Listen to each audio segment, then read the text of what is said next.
Well, good afternoon. April Chapman here with the Standard of Truth podcast, and welcome to my midday live stream. I normally do not go live in the middle of the day like this. However, I was talking with a good friend of mine, and we have been following the recent developments with Bishop Lamor Whitehead from Brooklyn, New York.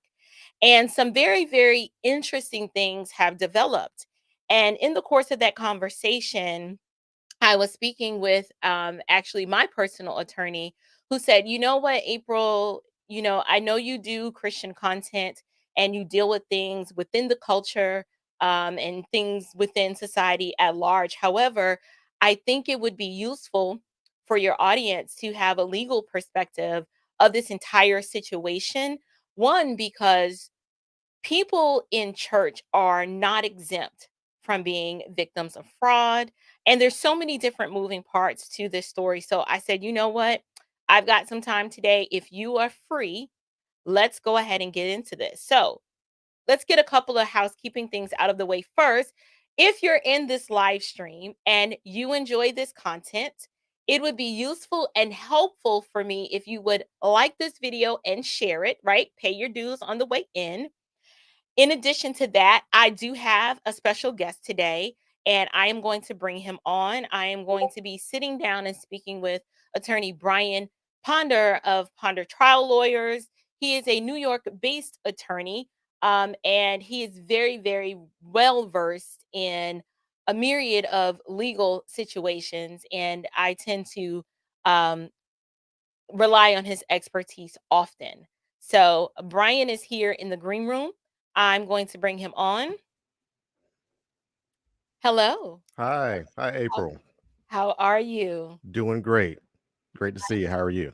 I'm good. Thank you so much. One, for you and I have been discussing this story kind of, in a cursory manner, but um earlier today when we were talking and you said, you know what, this would be a good opportunity for us to talk to your audience about this situation and just to examine some things. Obviously, I'm going to talk and speak from a biblical perspective, but God's people are not to be ignorant of Satan's devices, nor should we be ignorant of civil law. We need to be well versed in these matters. So, this is one reason why I am bringing you on, because you pointed out some things that I had not considered. Tell me from your perspective, what made you want to talk about this today? Well, like everyone else, my attention was called to that church robbery. I've never heard of this Bishop Whitehead, nor of his church or of his past.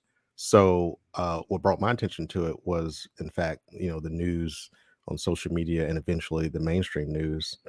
And then shortly after the news of the robbery, I saw news of civil litigation against the uh, Bishop Whitehead regarding a $90,000 investment by one of his members. So that called my attention. Wanted to look into it a little further. I'm always interested when you have these type of events.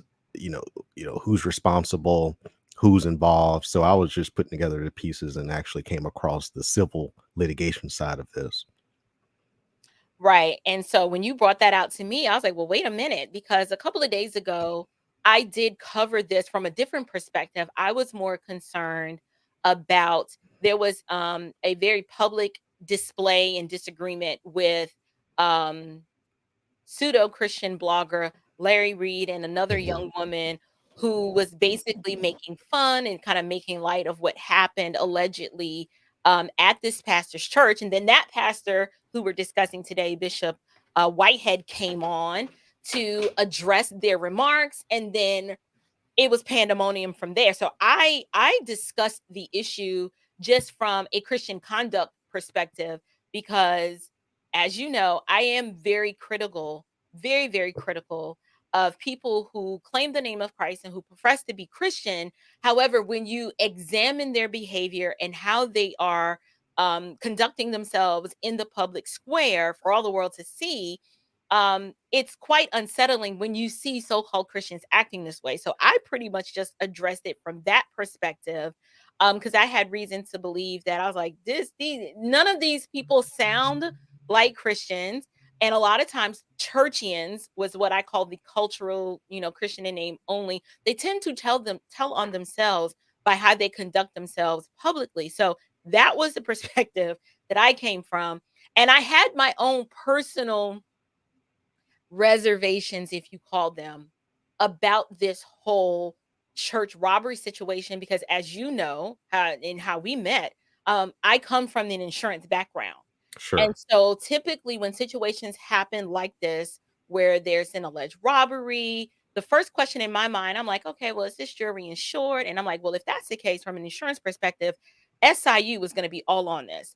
Every insurance company has an internal fraud unit that will investigate matters like this just to make sure if they're paying out on a high Mhm. dollar claim or even small ones, because we don't know if the jewelry was insured, and if so, any prudent person would be like, well, I'll just file a claim with my insurance company. What people don't know on the back end, the SIU department will jump on this and they will do their own investigation to determine if this is a credible claim. And when I thought of that, I was like, there were just a lot of clues in that video that led me to have a personal opinion. I am entitled to a personal opinion. I don't know if this situation was staged. However, let's keep it real. I'm from the Bronx, okay? So this happened in Canarsie, Brooklyn. I understand the culture there. I Mhm. understand how New Yorkers move, and when stuff goes down, we just tend to respond a certain way, and there were just a lot of red flags in that broadcast that made me wonder if something else was amiss. I noticed the gentleman on the left in front of the pulpit, very calm and collected. He seemed as if it was just a regular day for him. He didn't seem to be Yeah. afraid, intimidated, or concerned. I have listened and watched that video multiple times, and is a situation where the pastor claimed that he told everyone to get down. I'm still trying to say, well, maybe there's another camera angle because I didn't see that at all. The way that the gunmen were holding the firearm, that raised another question. And then subsequent lives that this pastor has gone on talking about how traumatized his wife is. And I'm like, she's going live every day. She doesn't really look that traumatized. Mhm. But, I'm making personal That they're still crying. assertions, right? And Sure. that they're still crying. And Mhm. I know the streets, but I also know church life. And I also know that in these faux, and I'm saying faux meaning FAUX, these faux church circles, I know the hustle. And I know that churches like this are primarily 99.9% full of women. And I know the gaslighting and the brainwashing and the mental manipulation that ministries like this tend to participate in order to pull at the heartstrings, right? So they're using words like, and my baby and the women and the children. And Mhm. we're gonna get into it. We have a lot to What discuss. about this? Did you hear any screaming or? No, no, no. I did not hear any Oh, okay. screaming. I didn't hear any commotion. And in his defense, I get it. Okay. This is not a large church, right? It's just a storefront. So it's about 100 folks in there. When I looked at the service when they kind of panned, I'm like, it's just Mhm. a bunch of women. So I'm like, typical. I know these Mhm. ministries like the back of my hand. Definitely the season harvest favor breakthrough increase. Very there's not a lot of men typically present. And so I'm like, so they just barged their way in. And then I saw some more commentary from the pastor's own mouth where he said, Mhm. when they came in, I knew they were coming for me. And I'm like, so Mm. they didn't rob anyone else? No Mm. one else had anything of value that these gunmen would have wanted. No one had cash on them. They went straight for the jewelry. They knew specifically what you had. He was very detailed in what they took, how they knew where it was. Like I said, I just have questions. I have questions. So SIU is the oh gosh, it's been so long since I've been in the insurance industry, but give me a second. I can pull it up. What Mhm. is I forgot the acronym SIU department in insurance. Give me one quick second. Special investigative unit.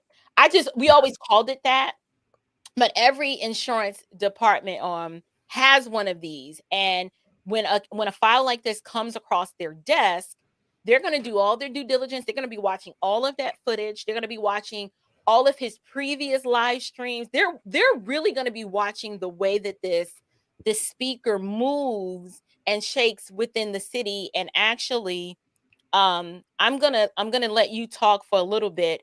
However, you sent me a few things that made us ask some questions. Specifically, this live stream is to address the $90,000 lawsuit that a former member of his has filed, and I'll let you talk a little bit about that. And then what I want to do is I want to show the Instagram clip from Connecticut. You know what I'm talking about? Let me take a look. I have it. Don't worry about it. But tell my audience a little bit of backstory on this lawsuit. Well, I heard about the lawsuit from the city.nyc did an article about this. If we could share it, but the I headline have is, it. Wait a minute. Is this the one that has it? Nope, that's the older one. Let me see. I've pulled up so many. oh, Which sent that, link is it? You sent it to me. And sent, was it the New York Post? Or no, you said it's the city.nyc, and I got it. there it is. I got it. I'm gonna open it up and I'm gonna share that real quick. Thank you so much for those of you who are joining us a little later. Appreciate it. Be sure to like this video on your way in. Here we go. Okay, so I saw this lawsuit actually after seeing a post on Instagram that just had a screenshot of it, and I saw it was from the city.nyc publication. And so I thought it was very interesting. Obviously, the robbery brought a lot of attention to that church and that pastor here. And I read this, and it says that the court papers claim that $90,000 disappeared after Bishop Whitehead promised to buy real estate. And reading the article, it appears that a lady who's also a member of the church, Miss Anderson, gave the pastor $90,000 in expectation that it would help her to get a home. She was trying to get a home, wasn't able to do so, and the pastor allegedly agreed to help her, and the $90,000 was for that purpose. So we're going to get into the lawsuit itself, but that's in general what happened. Of course, it's being labeled as fraud. It's also being said that that money was used and converted as a down payment to his own new home that he purchased in New Jersey. So, and like you, I saw a lot of red flags with that robbery. And by the way, I have no reason, solid reason other than just suspicion to believe that anything was staged or anything like that. But the composure of that gentleman on the left, I don't know if that's an assistant pastor or what. It was almost like he had the memo, like when they say you got the memo, Right. it was like he had the memo, and this was just a run through day of. I guess they forgot to add the part where you have to be afraid for your life when you have multiple gunmen there. I heard no Right. screams. And I'm familiar with your insurance background, so I know you know a lot of way more red flags than I. Um, I just thought about it. Yeah, no screams, the composure of the gentleman To the left.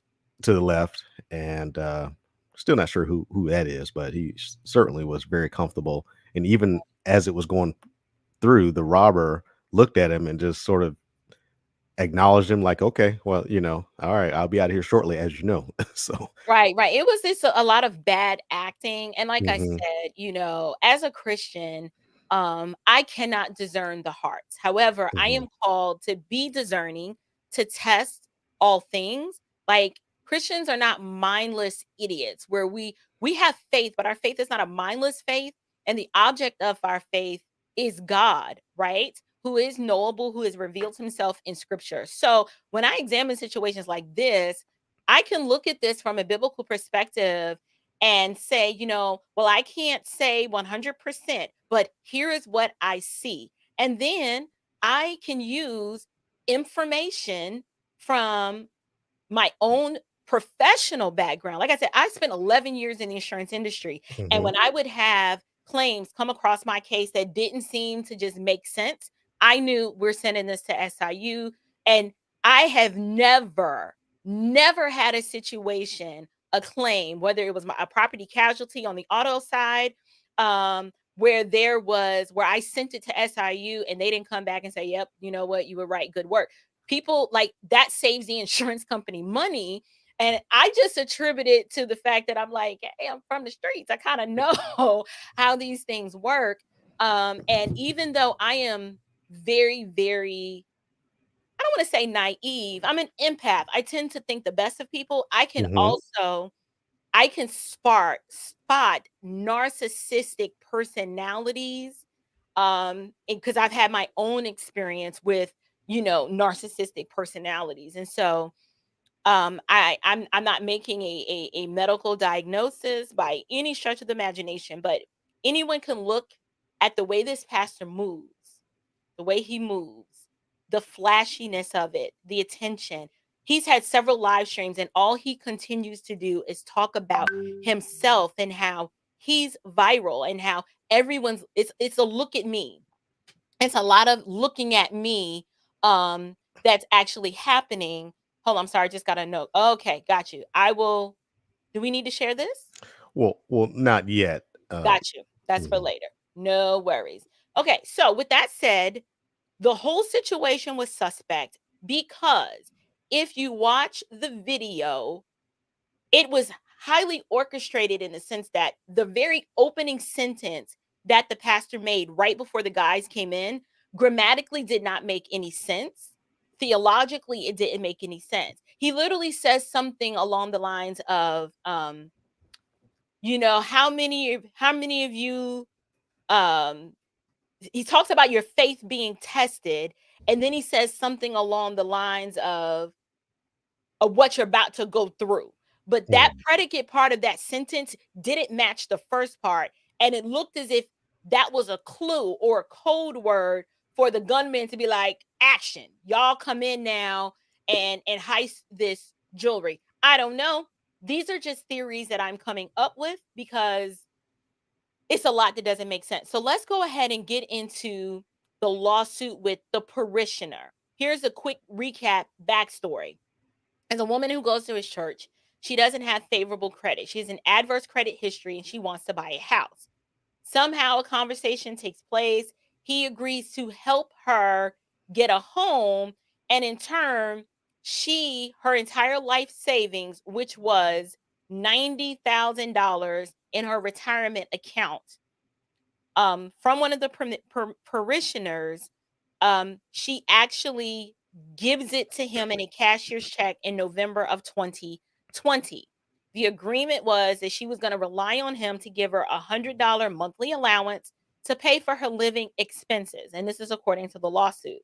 Then a few months go by, and then he tells her that he was treating the investment as a donation toward his campaign because he ran for borough president in Brooklyn. If you're not from New York, in the 5 boroughs, each borough has a borough president. It's kind of like your own little, we have the mayor of New York City, who is the mayor of the 5 boroughs, and then each borough has a borough president. He ran and he lost. And so his position is, I'm under no obligation to pay this back. And she's livid, and then she files a lawsuit. So, Brian, do you want me to share slide 1, which is the actual copy of the summons? Did you want to talk about that? Yeah, Okay, we can pull that up. let's go ahead and get that added.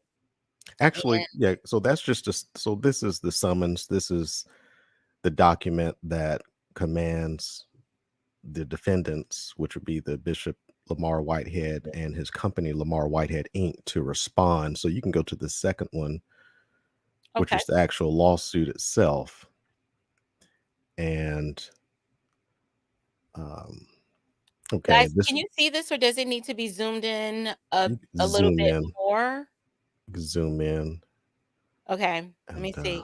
Because I added this direct as could opposed I? to And what I'm also, gonna I can pull up the actual PDF and zoom yeah, it out some more. So let's do that. could I share It. my PDF too? Sure, go ahead. You should be able to hit. That's I'm gonna stop sharing mine and you take control.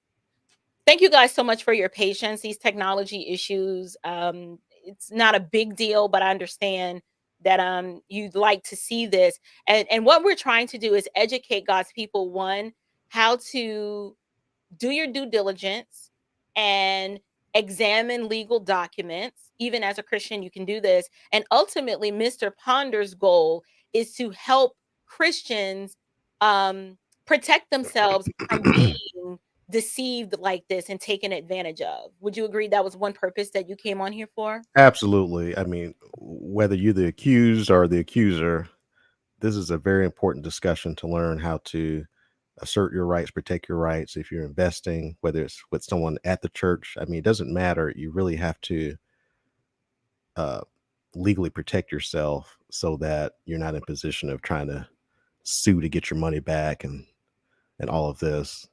Right. So um, I have a document up. Do you need to?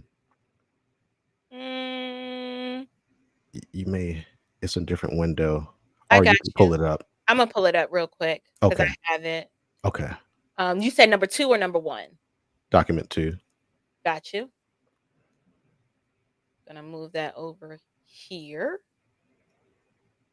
and let's share document. Let's make it bigger. Zoom, zoom, zoom.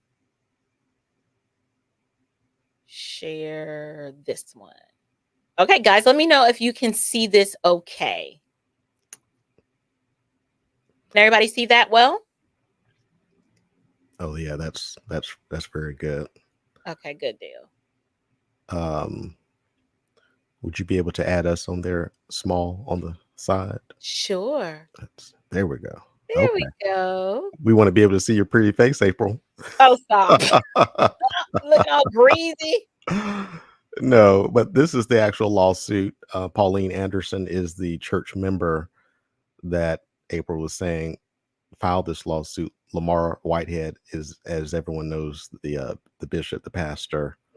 And April, how does one become a bishop? Like, is that a Sure. So the term how does that bishop work? is actually, and this is the part of another part of the unbiblical nature of what we see here.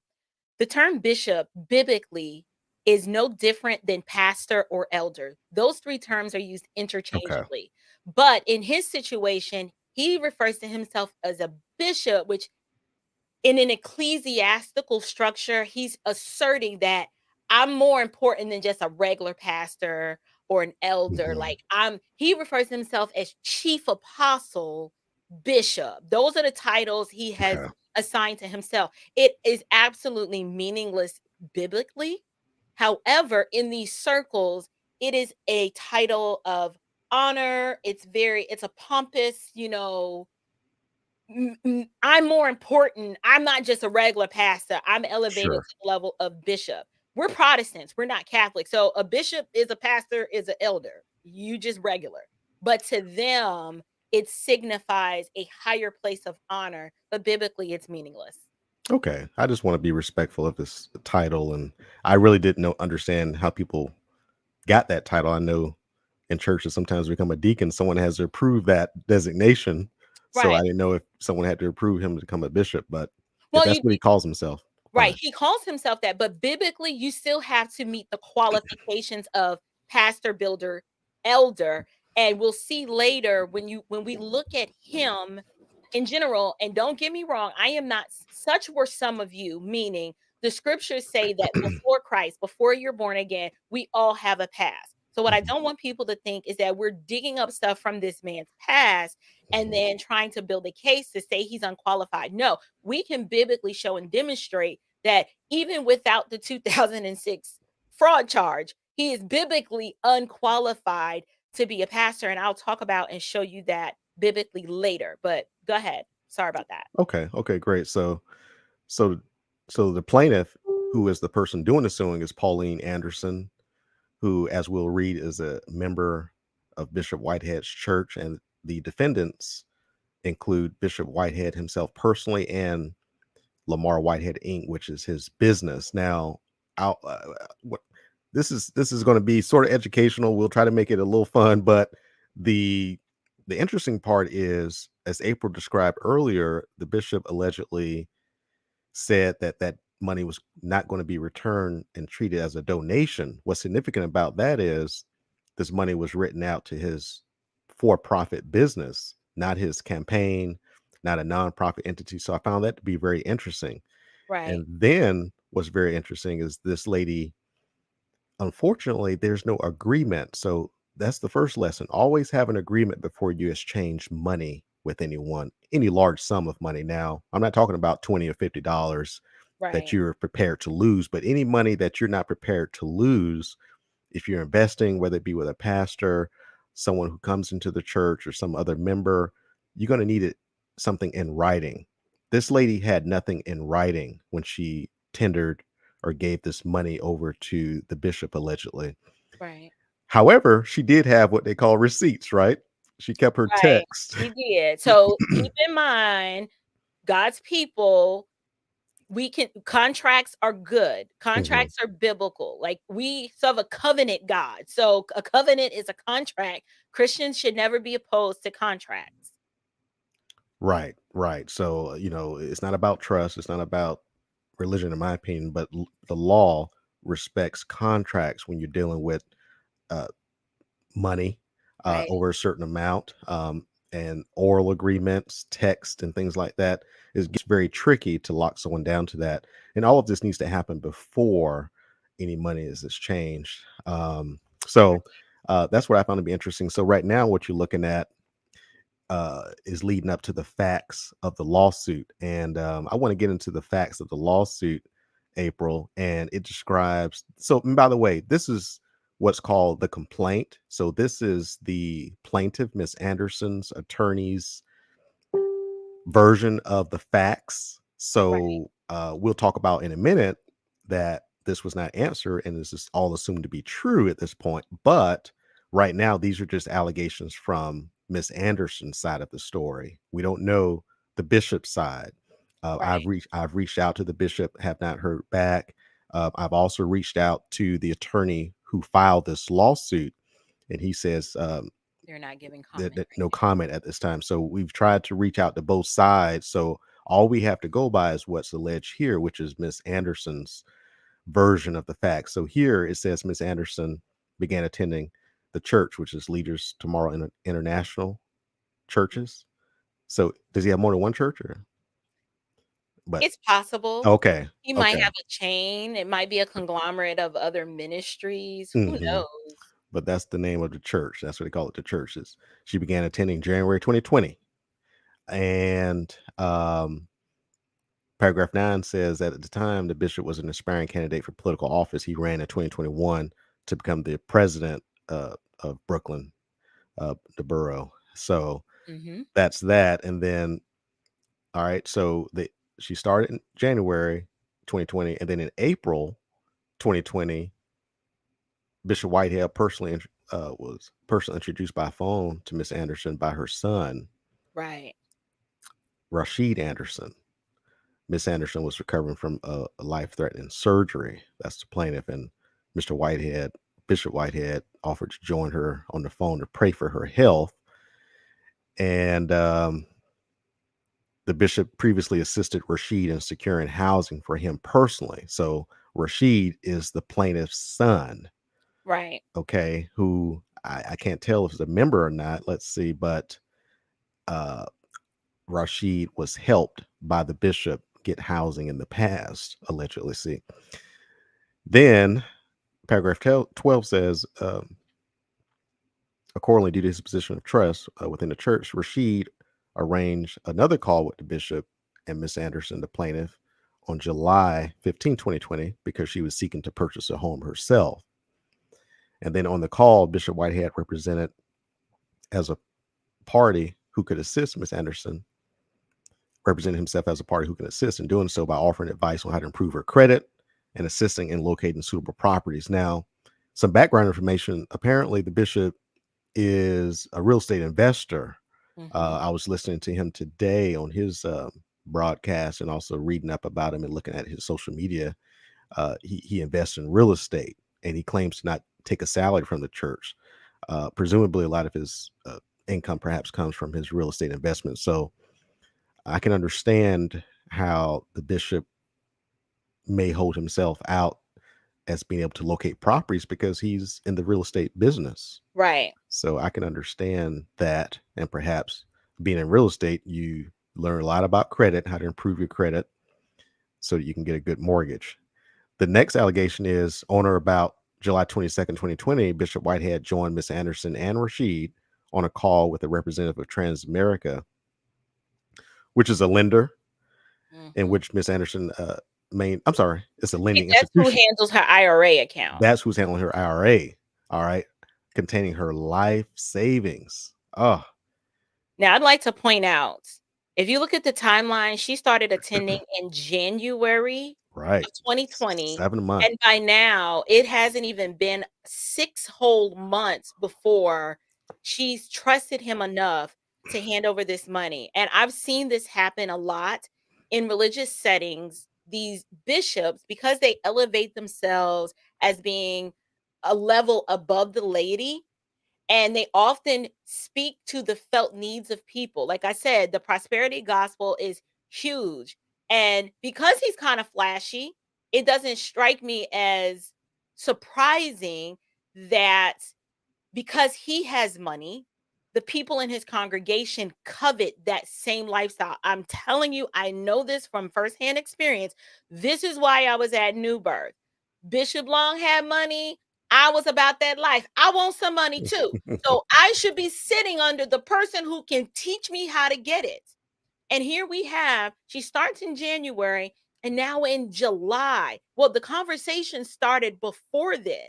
The son introduced them. If you saw early up here, it was in April, Hmm. a little bit over 90 days.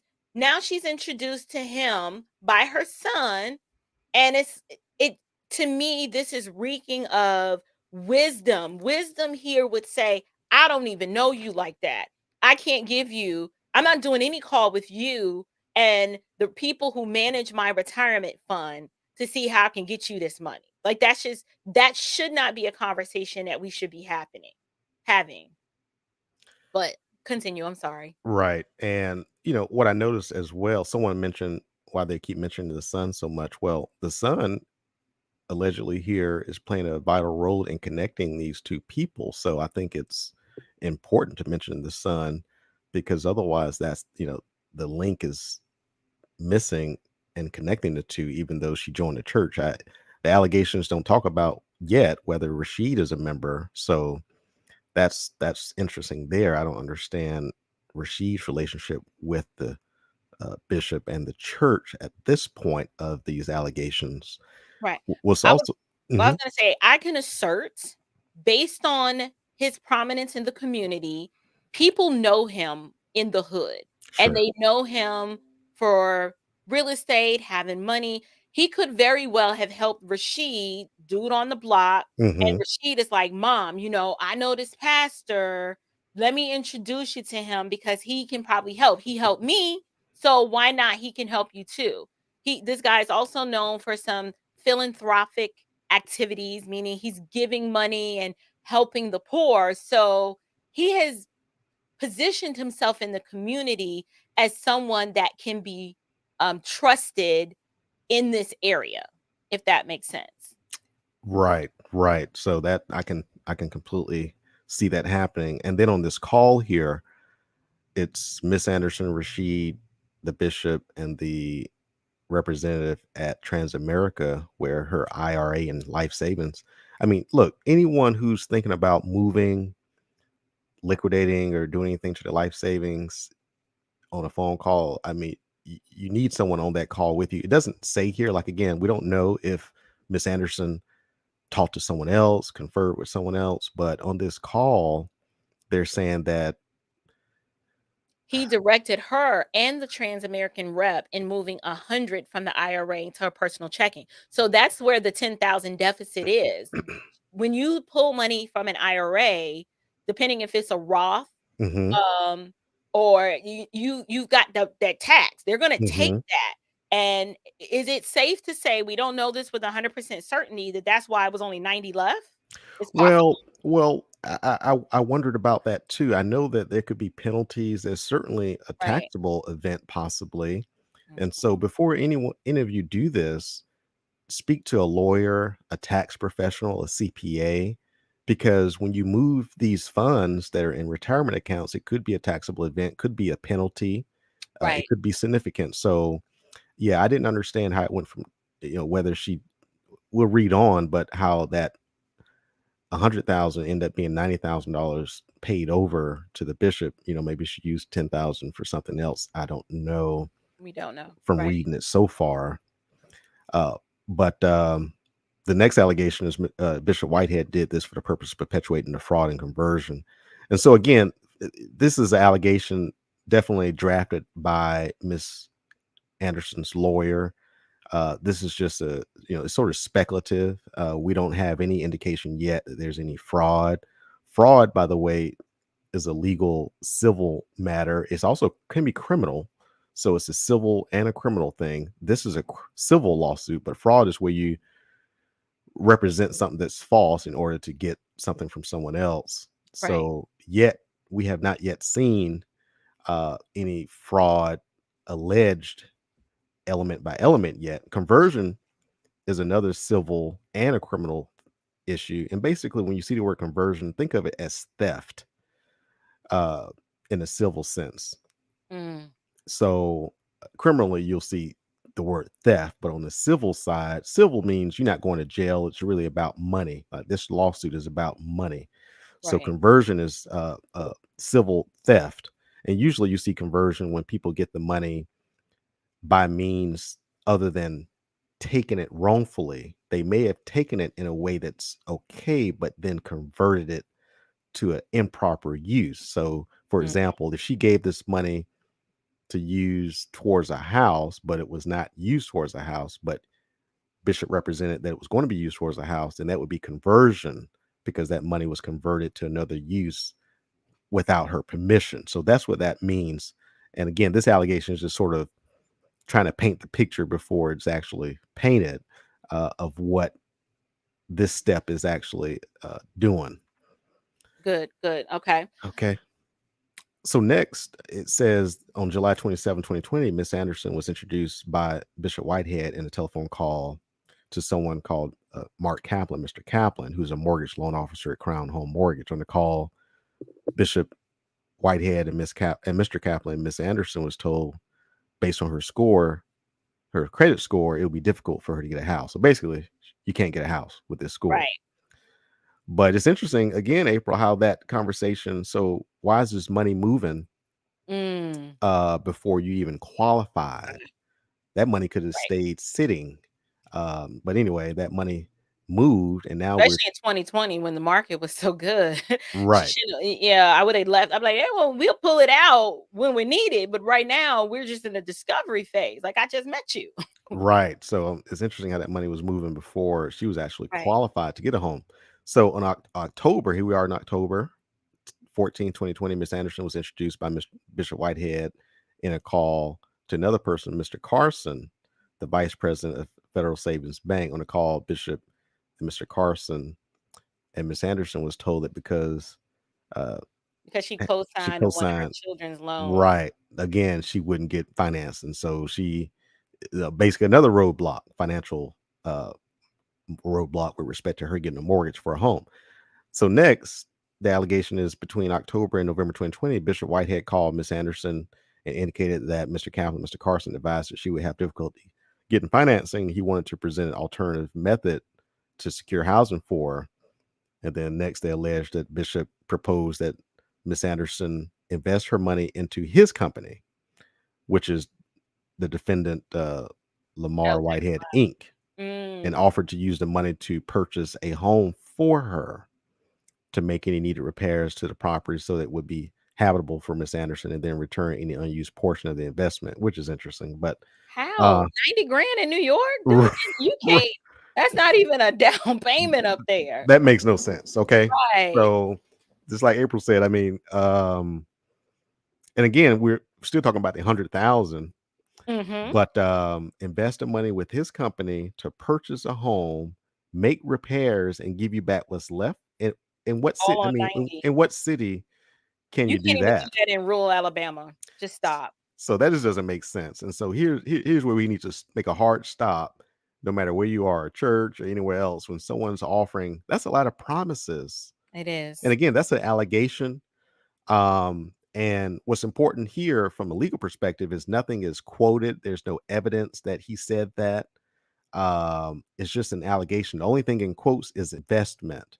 So this Mm. is problematic for this lady and her attorney because her representation or allegation that he represented he's going to do all this stuff for her is not really documented. The only quote is an investment that says, look, yeah, give me the money as an investment. Right. So that's problematic. So none of this is in writing. And it's hard to believe that anyone would make all of these promises for only $100,000 investment. Right. It's some small cities in the South. I think you can buy a house for that much and fix it up. But in the city of New York, Not in Brooklyn, not even in New Jersey can you do no, this. I don't know if you can get a studio apartment for that much Right. in 2020. So that just doesn't make any sense at all, and is very difficult to believe that allegation. I will say. All right. So when Miss Anderson expressed reservations because she had no other income with which to support herself, Mr. Whitehead offered to provide her with $100 a month to live off of. That's Bishop until the purchase was complete. Wow. Okay, so this doesn't make any sense either because all of this money was life savings. It was not her Right. income. Um, So how is she living off of that money anyway that was sitting in her retirement fund? That doesn't make any it sense. doesn't. Did Right. she pull it out? Did she just retire and she was pulling it out anyway to live off of? She's only Uh, 56. Well, it's possible. My mother retired at 55 oh from the wow. Bronx DA's office, but she had Hmm. already put in 30 years. So she Yeah. could have worked till she was 65, but this woman's 56. Yeah. So this lawyer drafted this saying that had reservations because she had no other income, but this money was not income, it was savings and it was sitting Right. in an IRA account. So here, this complaint really starts not to make too much sense because this lady is saying she was promised the world and had reservations because she didn't have any other income, but that money was not income. So Mm, this is where it gets a little shaky with respect to these allegations. All right, so if you go down to number 20, it right. And we're gonna says, get Laura, we're gonna get to those text oh, messages as well. oh yeah, we're about to get right there. On November 30th, 2020, after speaking further with Bishop Whitehead, Miss Anderson, the plaintiff, agreed to Mr. Whitehead's proposal and withdrew $90,000 from her checking account payable to Lamar Whitehead Inc. in a cashier's check. Exhibit A. So Exhibit Right. A, April, if you want to pull that check up, I have it. Hold on. that's going to Let be me um number get 3, exhibit. document number 3. That's Exhibit A. This is the check. It's already redacted. So can we make it bigger? Yeah, I'll pull it Oh, up okay. just normally. Hold Oh, on. okay, gotcha. Exhibit A, copy of cashier's check, and let's share that. There we go. S- s- I don't know what this is. There we Okay. go. So this is the check. Oh, that's huge. Yeah. So okay, $90,000. This is $10,000 short of this lady's life savings. So let's make another hard stop here. You're turning over $90,000 of your life savings with no particular agreement Mm, in place. This, I don't know where Rashid is at this point in this process or anyone else, but don't let your parent, your sister, or spouse or whoever do this Right. without some agreement in place, and then you're trying to buy some real estate. Well, you can't qualify for conventional financing. You still can confer with a real estate agent. You can get with a real estate attorney. You just don't want to risk your life savings. Even if it's not your life savings, you just don't want to risk significant sums of money, uh, without some type of legal assurances to protect you in case something goes wrong. So, Right. Now I'm with Priscilla. Priscilla says, so let me think here for a minute. Jordan and Reed are tied to this man and no one saw this coming. Sis, I'm with you. Right. Like when I hear those names already, I'm like, okay. As you were saying, you already, yeah. I'll just leave it at that. so yeah, someone was saying thanks for clearing up her age. So this lady was 56, you said? Yes, she's Okay. 56 of years old. Hmm. So that's a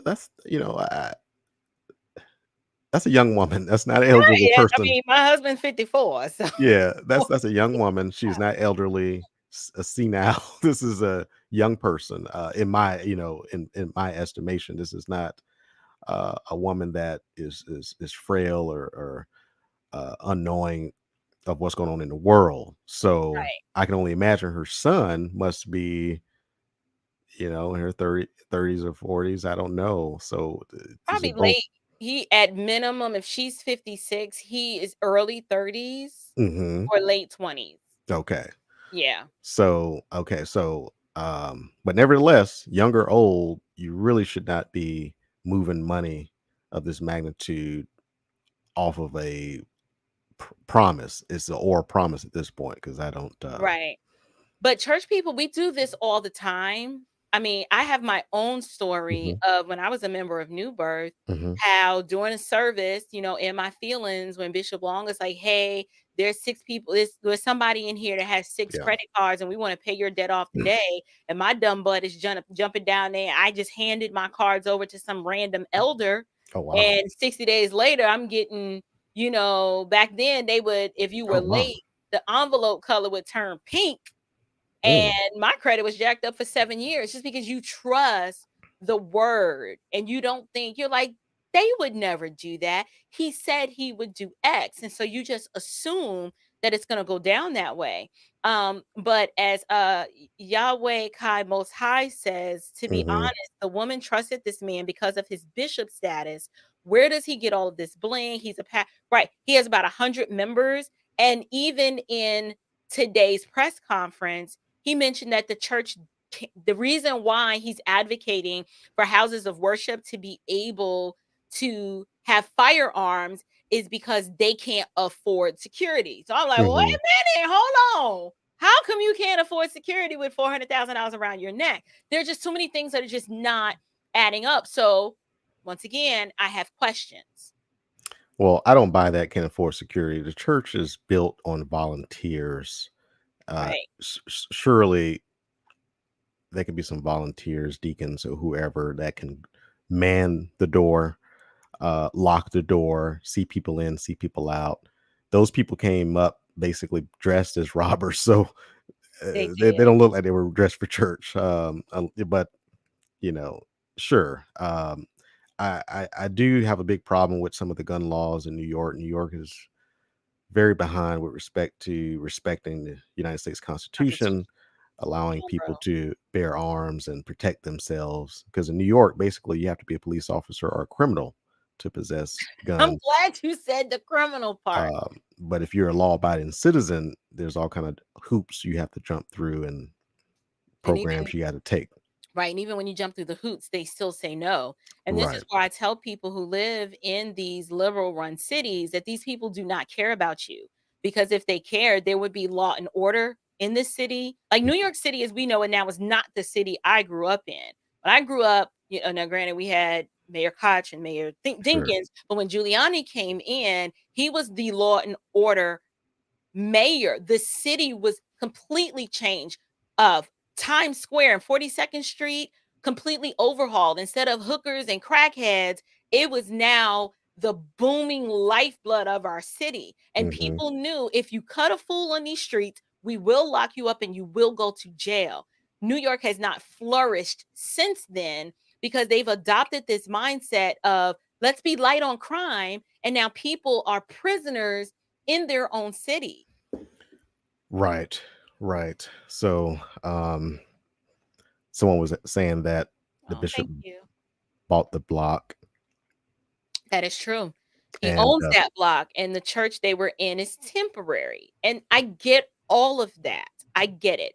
I think what attorney Brian Ponder was getting at is that the Second Amendment is a part of our Constitution. We are already afforded the right to bear arms to protect ourselves. And the fact that the legislators in the state of New York, they want to literally lord over you and control every aspect of your life to where a house of worship can't legally carry a firearm to protect the parishioners because of the state law. They pretty much just violate constitution all the time. They do it, but people vote for these policies because they think that guns are the issue when it's right. no, the criminals are the issue. I'm a law-abiding gun owner, and I am proud that here in the state of Georgia, we just got constitutional carry. So like you don't even have to have a permit now. And criminals will think twice about rolling up on you if they know you got Jesus in your heart and a 9 on your hip. I'm just saying. Absolutely, I agree with that. Right. So did So, you want to move on to exhibit yeah, we can go back. We text can go message? back. We can go back to the. Actually, let's go back to the complaint, and then Gotcha. it's going to guide us to those exhibits that everyone is wanting to see with those receipts, Got you. those text messages. So we looked at the check. That was Exhibit A. Paragraph 21 says neither Bishop Business nor the bishop provided plaintiff with a receipt. Well, okay. Right. I think we saw the receipt. I think we see that it was written out. But anyway, written agreement or contract or any other documentation evidence in the payment. That part might be true. Well, I can believe that, but Mr. And the attorney here, I think Mr. Riviera is representing Mr. Anderson, Miss Anderson. Yes, that's Well, her this attorney. is this is Miss Anderson's fault. I mean, no one told you to hand it over before Mm, you got an agreement. You don't need a receipt. You got anyone that's gotten a cashier's check before understands that, but you need to demand a receipt, an agreement, or documentation if that's what you want. So I don't understand why this allegation. I mean, I understand the allegation is here, but it doesn't help your client that she just okay. gave over this money. I mean, this money could be a gift for what anyone knows. If you look, you don't have to pull it back up, but there's no indication of what it's for on Or there. It doesn't say mm, RE loan or RE investment, RE or anything. It, yeah, it it's doesn't it's it has nothing but who it's to and from. And right. so there's no indication. This is horrible. There's no indication Mm, that the form of this payment was for an investment or for some purpose that is not evident. So, right. yeah. So, all right, next paragraph. Now, in text messages, however, in text messages, Bishop Whitehead and Miss Anderson on about May 14, 2021. So this is the next year. So let's see, when was this check? This check. November of 20. So that's a long, okay. So that's See, a long November time. 30th, right after Thanksgiving. So So it's after fall. Thanksgiving, Now we're back in the the spring, the next year in right? May, Mhm. uh, the allegation is that Bishop admits to the nature of her original payment to him as an investment, and that the monthly payments were indeed owed to her, along with a balloon payment of the entire amount, which he claims was repayable to her after 1 year. Okay. Copies of the text messages are in Exhibit B. So let's take a look at these texts because these texts are supposed to help us figure this out. Okay. All right. So this So is you the help bishop. us go through it, April.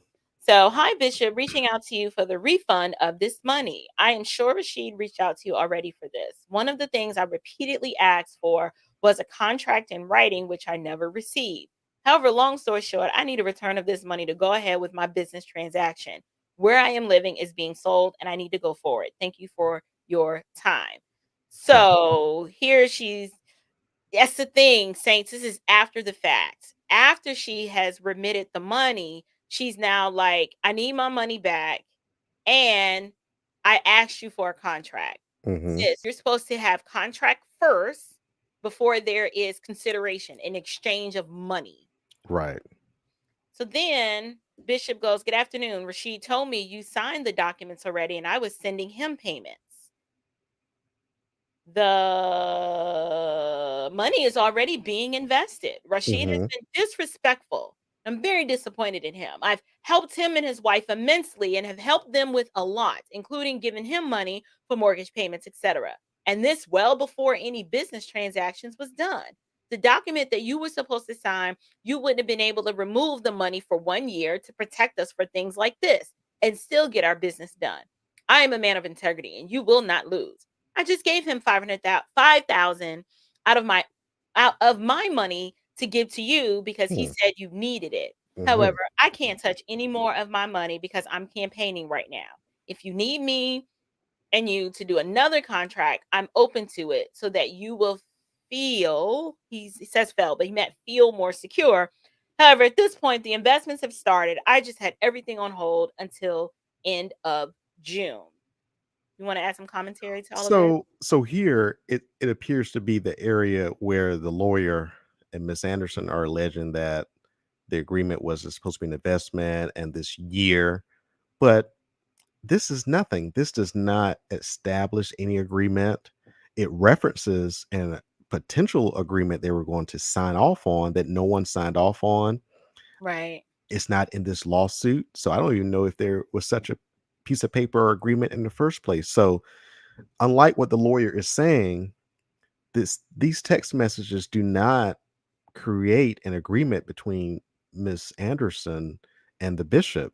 Right. It, Keep in it mind, folks, Mr. Ponder is trying to help us understand legally how to discern and understand this. I get emotionally, we might be like, see, you know, he did it, he owes her this money, but he's saying legally these text messages do not create any sort of legal binding contract. Is that what you're saying? That is what I'm saying. Yeah, Right. I'm not emotionally involved in this case. I don't represent anyone. I'm just showing you some holes and problems that you can learn from. Right. You giving someone $90,000 and then texting them about it is not going to save you money. Mm-mm. All of this stuff, like April was saying earlier, has to occur agreement wise before you make this as change. Right. These text messages, I call them receipts earlier. It sort of re- they are receipts of your thoughts and wishes and hopes, but it's not legally binding. It's not going to protect you at all. And we're going to continue. You're going to see more, but yeah, this does not cure the absence of an agreement with this Mm. money. That's so important. This does not cure in absence of an agreement.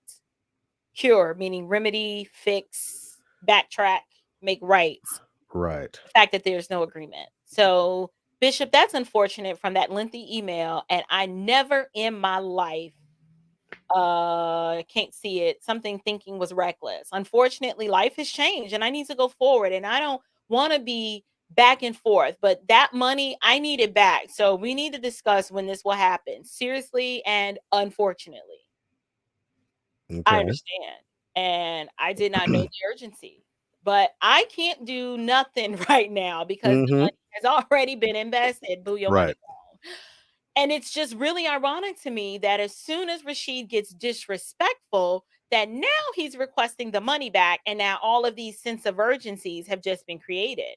After my campaign, I'll see what I can do as far as how I can expedite, slip in a few properties to get your money back. But it will be towards August or September when I can start to give you something back because the contract was supposed to be until December. So sounds like he's about to go flip some properties and maybe Yeah. see if he can get her money back. Go ahead, you So give your Bishop is very careful, and listen, I my hat, I commend the bishop. I was very interested. I'm always interested when I see people with $500,000 cars and millions mm, of dollars in jewelry. You have to get it some kind of way. So, it could be a legal way or illegal way. And it appears that he's turned his life around since prison and got these things the legal way. But even if whatever the case may be, he's a smart man. And his right. responses here are very calculated. unlike what Miss Anderson's lawyer is trying to say, these texts don't establish that the purpose of the loan was necessarily an investment. He's saying what he's doing with the loan. He's already invested. He's just saying what he did with it. Right. And this particular text here is not saying I promise to give it back. He says I'll see what I can do. Mm-hmm. Bishop is very smart, and most people that can convince people to separate themselves from significant money, they're smart in a certain kind of way, but Mm, he's very smart here, and this text message is not as damning as someone may think. He's saying I'll see what I can do. He's trying to sort of mitigate some damages here, but he has made no contractual promise to pay this lady back, unfortunately, here. right. And narcissists are very good at this. They are very deceptive, and they're very good at getting people to part with their money. Hmm. They come in, they love bomb you. I am not surprised that after coming there in January, that by April she's ready to part her money. She was probably love Yes. bombed, made to feel like she could trust him, made to feel safe. The fact that he has some sort of history of helping people in the past, all Hmm. of this, and I'm working on a series on narcissism. This is classic predator prey type relationship. Hmm. Yeah, he's very clever. I mean, this the streets, yeah. Yeah, and not to bring up his criminal past, but you know, people on the street, they're savvy and they understand human nature. They understand negotiation. They understand influencing people. So I'm not surprised either that within 7 months that, or whatever month that was that she made this payment, that he was able to gain confidence of a person. This is not that strange, but we must learn from it, or at least tell someone else so they can learn not to do this. This is not Right. the way to go. So you can continue with his text. Okay. So, I Or read that part. So then her she goes, text. "Look, Bishop, with all due respect, I really don't want to talk about you and Rashid. I would be discussing something I have no context of, which would be inappropriate for me." So here it sounds like she's like, "I don't know what you and my son have going on. Right now, I'm just talking about me and my money and you having it." Right. And Right. also, April, I want to say that people have this huge misconception that I don't know where this comes from. Maybe Burger King, that they can just get a refund. They can make these financial decisions and just change their mind. Right. And just because I changed my mind, you have to change what you're doing and give me my money back. That's not how it works. All these things have to. This just doesn't work that way. And yeah, yeah. This is very Right. interesting. What do we have here? So Exhibit C are more text messages. Did you want to Yeah, let's see what else. How this sort of ends up. right now this is May. I'm assuming this is 2021. Okay. Right. Good Do we? morning, Rashid. You are a liar, and I promise you God will deal with you. If you want to hire a lawyer, have them contact me. At this point, you are a liar and a deceiver. Nothing you have said is accurate, and you have a demon that only God can deal with. Now, watch God's judgment on your life. So, I need some context to this. So let's go back to the lawsuit because I Okay, don't think we got to that exhibit. But great. but you're reading allegedly a text from Bishop to Rashid, the son. Right. Okay. So, did we get to him? Hold on. So Exhibit B. So we finished B. Now it's back in January. so share that your PDF of that lawsuit, and we can read on. I'm looking at it and I'm Okay, just here like, we why go. y'all can't We see see it. it? Right. I'm sorry. So look, all right. So paragraph 23, the allegation is on about January 3rd, 2021. She got her first payment She got the of a first payment hundred. from the business, $100 to Miss Anderson. Okay. Right. And then on the 21st, Miss Anderson contacted the bishop to inquire as to the status of the purchase of a house for her. Bishop indicated that he did not have an update for her. He was busy with his campaign. Right. Same month, between January and May, which is a long gap, the bishop and Miss Anderson contacted Bishop on a number of occasions to inquire about the purchase of the property. He Right. said he was busy. I'm busy. May 19, 2021, Miss Anderson texted Bishop to again inquire about the status of the purchase of property uh, by text, indicating that he had treated the money as an investment, as a campaign donation, which he was under no obligation to pay. So that was Exhibit C. Is that what you just read? But that Right. was Well, that was him and going Rashid going Rashid. back and forth. But Okay. it's interesting here that now she's inquiring about the purchase of her home. And Hmm. he's like, I treated the money as not as an investment, but as a campaign donation. And he's like, I'm under no So obligation to pay that back. let's go to Exhibit C and find that, because that's pretty significant So this is um, Exhibit for it now C. to be a donation. Yeah. So the bishop All is right. So asserting that Rashid the son is lying. He invokes Psalm 105:15, calling him a liar and a deceiver. And now I don't know, he thinks he's doing witchcraft by saying to watch God's judgment on your life. You're trying to make false documents by text. You will see how much God loves me. Here's the narcissism. Y'all see the narcissism in here, right? You are a liar and a deceiver. I'm in awe of how the devil is using you. However, I knew it was coming. Now beware of the hand of judgment will hit your life and everything that's connected to you. I will also send you proof and bills from people that I hired months ago to start the process of investment. And for the record, anything that was given to me is a donation unless it's attached to a contract. I was making investments. That's what I do, for the record. Did you okay. want me to read Is what is mom there said? so is there a moderator? It looks like there's some comments coming in that Oh are no. spam. I don't know That are where my mods spam. are, Let but me maybe we I'm can gonna block them. go I got from rid of your them. YouTube. Okay. Okay, good. Yeah. So I wanted to say that this clearly is a group text message between Rashid and I think mommy would be the plaintiff, Miss Anderson. Hmm. And then it appears to be an Erica on here somewhere, but I don't know who that is. That's his So, wife. oh, okay. Yeah. Okay, gotcha. Hmm. Erica is Bishop's wife. Okay, Yes. got it. So that's what's happening here. Now, yes, let's read on to see. Well, before I noticed something very interesting here, he is asserting that it was for a donation and that making investments is what he does, and that anything that was given to me is a donation because it's not tied to a contract. Okay, so here we go. Let's stop there. Now, this is where legally we can see through this. Again, we don't have a contract, but we can sort of see where some scamming is going on here. So let's look. It says, "I'll send you proof of bills from people that I hired months ago to start the process of investments." Okay. Hmm. And for the record, anything that was given to me is a donation unless it's attached to a contract.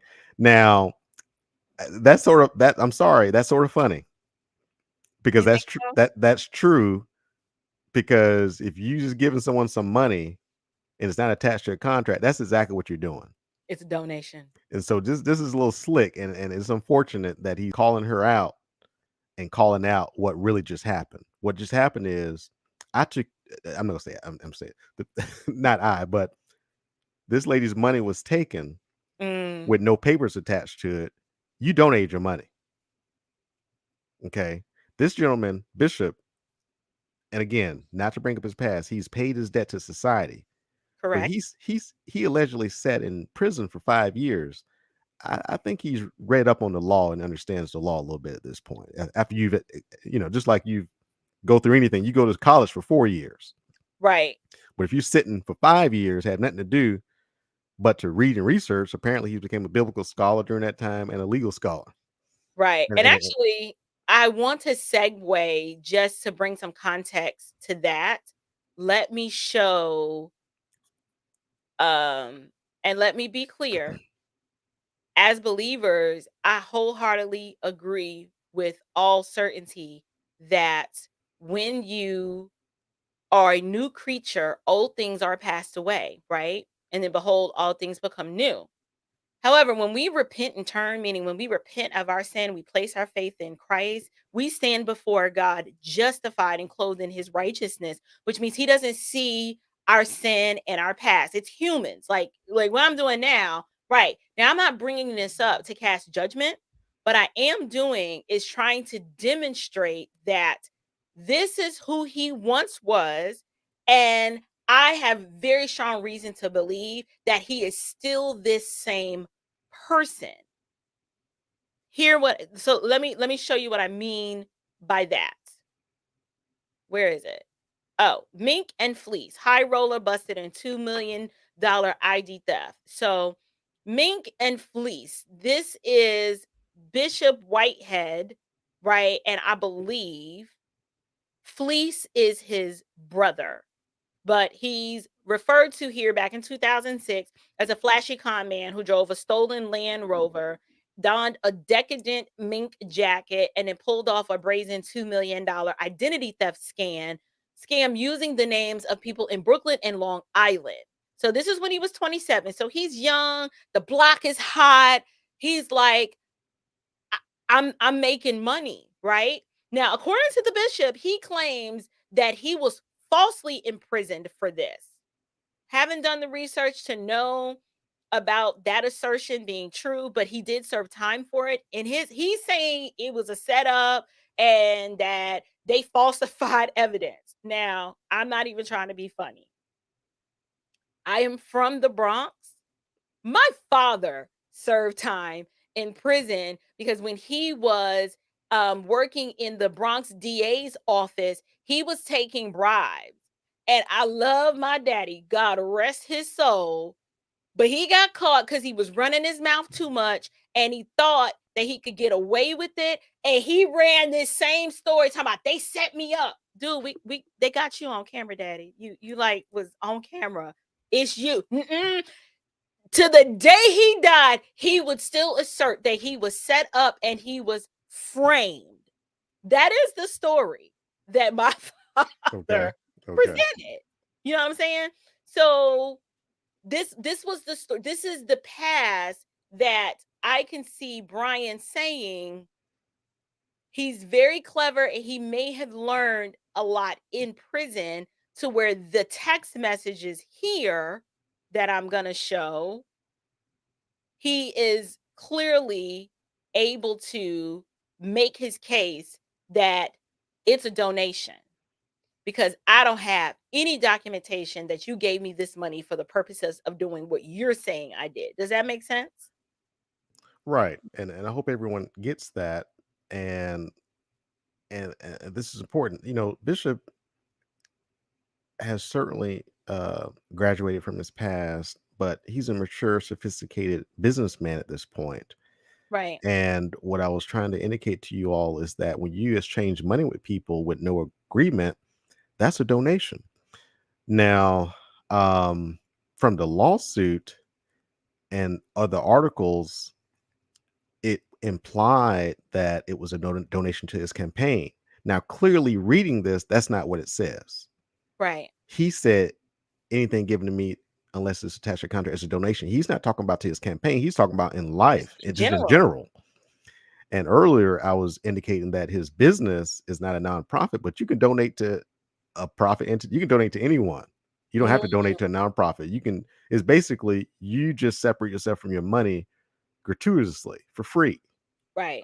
That's the point that Bishop is making. He is not saying it was to his campaign. Mm, And Bishop is completely correct. Now there's some law to say there's a thing such called unjust enrichment, but mm. for the most part, what he's saying is correct. When you giving money to a person without a contract attached, it's a donation. Like if I come over to meet April and give her $1,000, and what I have in my head that I want her to do with that has nothing to do with April. I've just donated Right. $1,000 to her. Okay, and if I take it back from her, I'm stealing from her. Give me my money. That's everybody. That's my money. I can go to jail for trying to snatch it back. So y'all gotta be careful. We have So to be careful. yeah, let's finish this text. I was making investments. That's what I do for the record. So someone else, let me see. Someone else was making a comment. About the Roberta, contract. yeah, Roberta Williams. No Go contract above. does not give. Oh, the other one? She had one above there, yeah. Go ahead. He might say it was an investment, but she never indicated that she was giving him a donation. Hmm. Assumption, do not change this to a donation without her agreement. She was expecting dividends. Okay, so Roberta, okay, I'm following what Roberta's saying logically, but Roberta, you're wrong in that what was in Miss Anderson's head does not attach to the nature of that money she was expecting. No one cares necessarily about what she was expecting. It's about what was legally agreed to. And I understand. And here's where logic and law and common sense don't overlap necessarily. And Right. and what Roberta is trying to say is that the assumption doesn't change it to a donation, but no, it's just the opposite. No Legally. agreement makes it a donation by the default.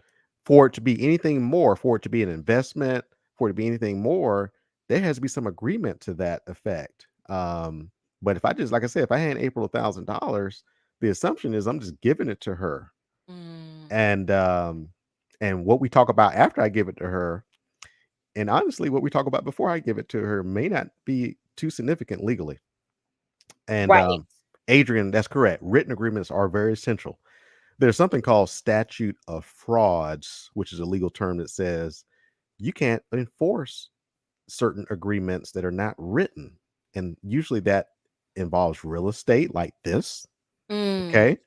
You can't even enforce legally an agreement because this agreement is about real estate investment. So why isn't she suing for that? She can't because there's no written agreement to do that. That's mm, why they're going under fraud. And I think this lawsuit is going to have a lot of problems. But unfortunately, because of what the bishop did not do, he's going to have some problems. So we're going to talk about that. But I mm, agree with Adrian. right. It needs to be written. Right. So, mommy goes, all of this because of what? Because you took money that you refused to pay back and now you're quoting scripture to serve your purpose? This is so offensive. And did you just go there? You said you were a man of integrity. Where is all of this in that? So much passive aggressive tone to your conversations. I told you already, we are not having a back and forth. This is not my style, and it shouldn't be yours as you lead followers. Think about that. Now you are actually asking God to strike my son because you both fell out with each other. Unbelievable. I don't have to tell you who you are every time you text, it speaks to the heart of who you are. I am hereby notifying you, Bishop, that as of today, you have 5 business days to return the money, May 25th, 2021, or I will be notifying the police. I'm thinking she said the press. Oh, the press and your campaign. Okay. This is Exhibit Okay. C, So she's drawn the line in the sand. Is that the right? end? That's the end of it. So, okay. So what this all started. So this is a year after she gave the money. Is that correct? Do you need to see it? No, I was just looking at the timing of when she drew the line in the sand. She gave that check. Oh, actually, November, 6 months that was later, November. November of Okay. 2020. Oh, Now she's saying you have May. to May 25th. 5 days. So she's drawn a line in the sand saying, "Give me my money back or else I'm gonna tell on you." Okay. And I guess she did. Well, I guess she did. Let's see Yeah. what comments we have here. Foolish decisions with your money. It's just that foolish. Do-overs Do-overs. don't count in court. Yeah. And so this is the point we want to drive home. I hope people don't think that I lack empathy for her. I've gone through something like this, right? So I get it. My heart wants to say, dude, just give her money back. Like, you just real shady and that's messed up, right?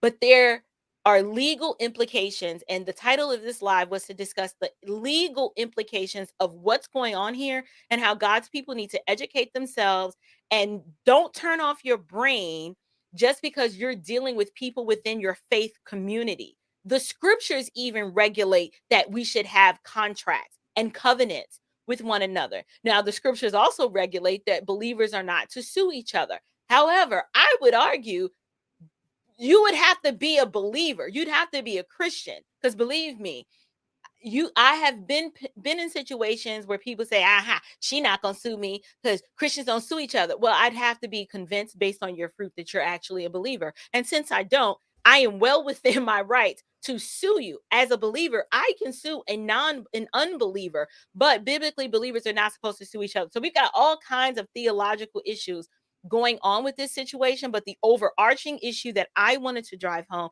is to help believers understand that you don't part with your money like this without a contract that clearly spells out who you are, who they are, what this money is for, and what the agreement is.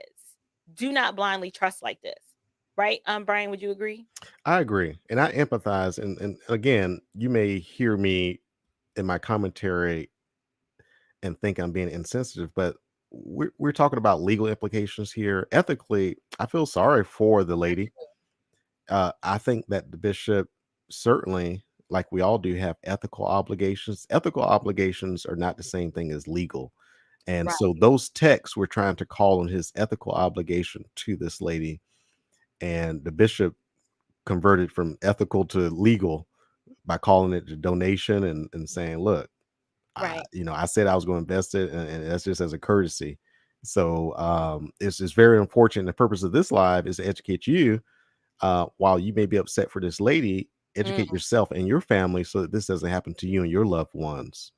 right, Because you get upset all you want, but the same thing can happen to you and your loved ones if you don't take the precautions that this lady did not take.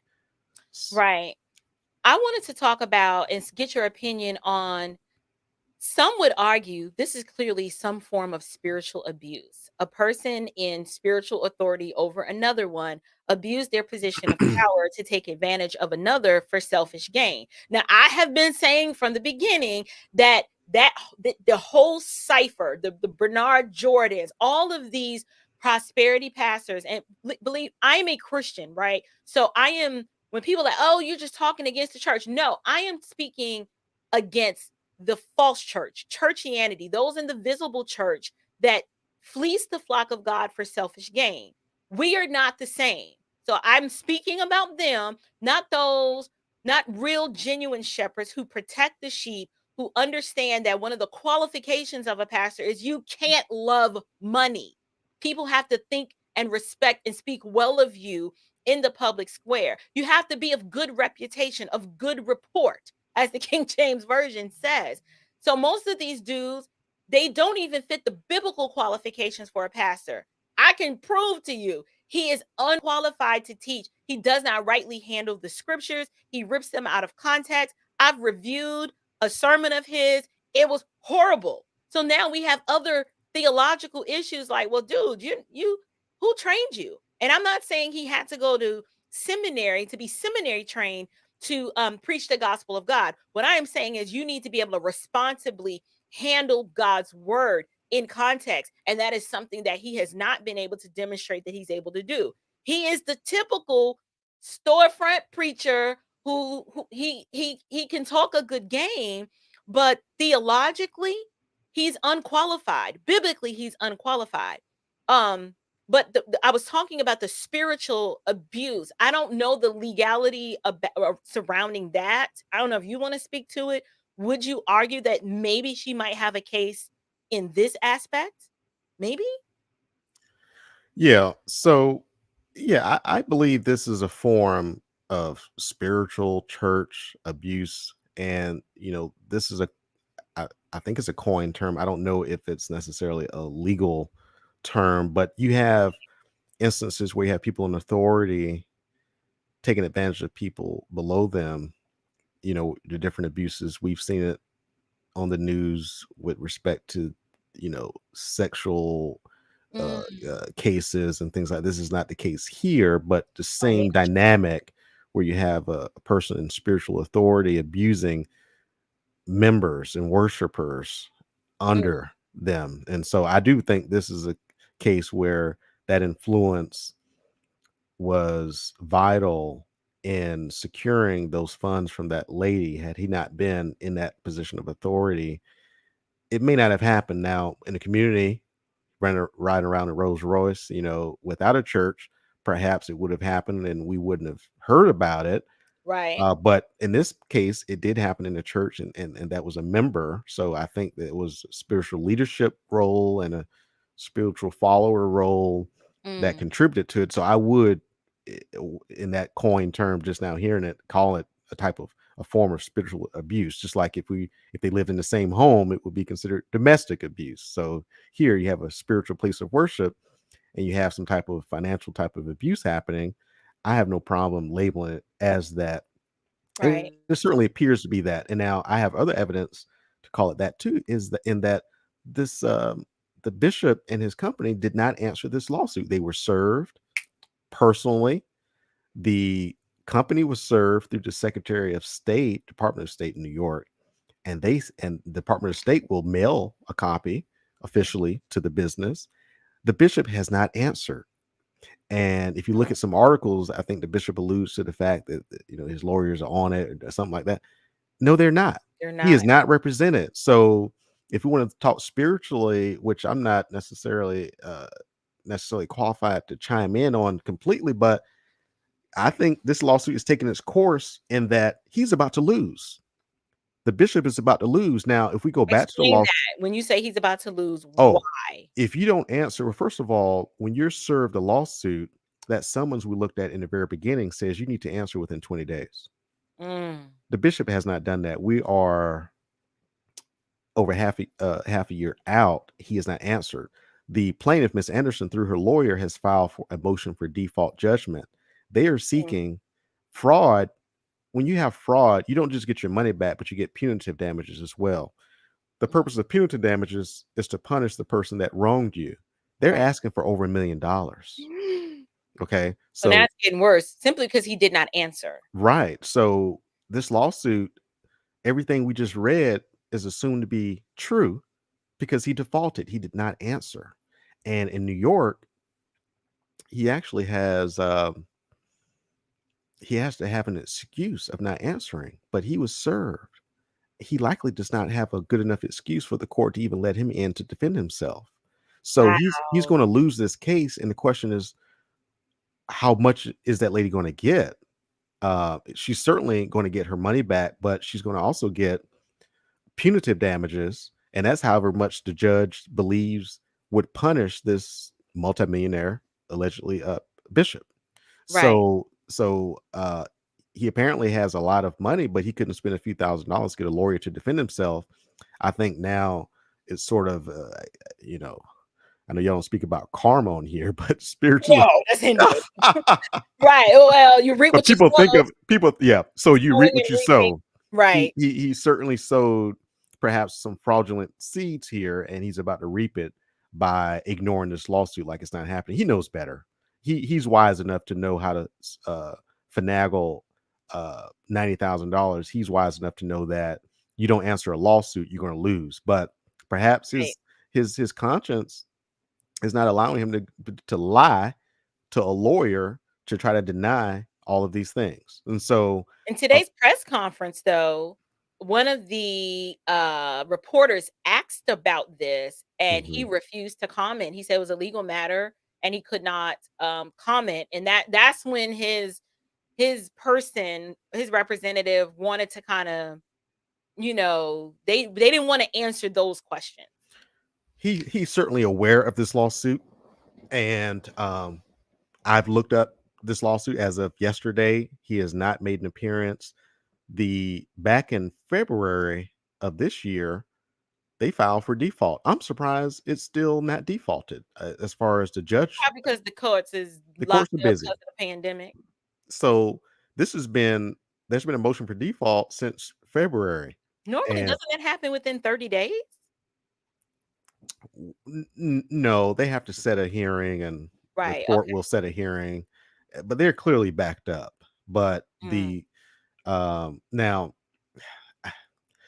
I think some of the motion papers are a little faulty, but I think ultimately the lawyer can prevail. Clearly, Bishop did not answer. They're in default. I think it's going to be a little back and forth procedurally because of what was filed.